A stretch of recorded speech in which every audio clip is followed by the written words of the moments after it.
energizing your soul through the inspired Word of God. This is your daily devotional reading.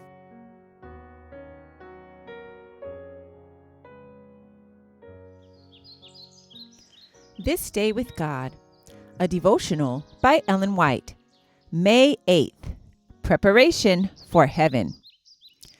Take the world, but give me Jesus. All its joys are but a name, but His love abideth ever, through eternal years the same. Oh, the height and depths of mercy, oh, the length and breadth of love, oh, the fullness of redemption, pledge of endless life above. Preparation for Heaven. For who maketh thee to differ from another? And what hast thou that thou didst not receive? Now, if thou didst receive it, why dost thou glory, as if thou hadst not received it? 1 Corinthians chapter 4, verse 7. It is that man may obtain the life that measures with the life of God, that the Lord breaks up his worldly, ambitious projects, which, if permitted to engross the mind, would unfit him for the future world. God is testing every one of us. He entrusts us with talents to see whether we will be thoroughly unselfish in the use we make of them. He tells us plainly, "He that is faithful in that which is least is faithful also in much." Luke chapter 16, verse 10.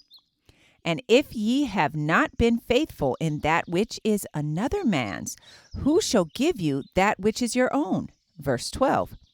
Let us remember that we are to be tried by the laws of Christ's kingdom. We are not our own to do with ourselves as we please.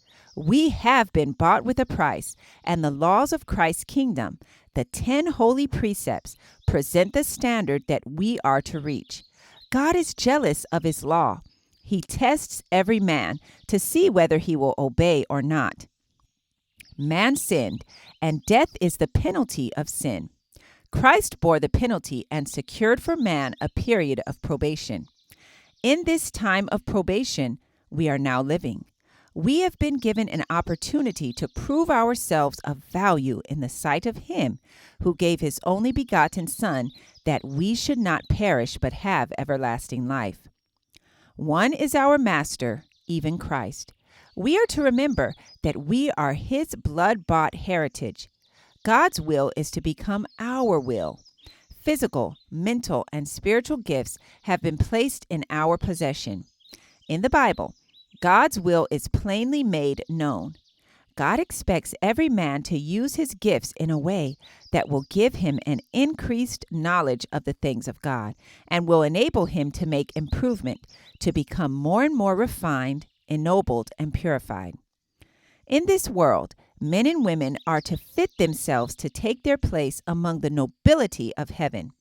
In this world, they are to prepare for translation into the courts above.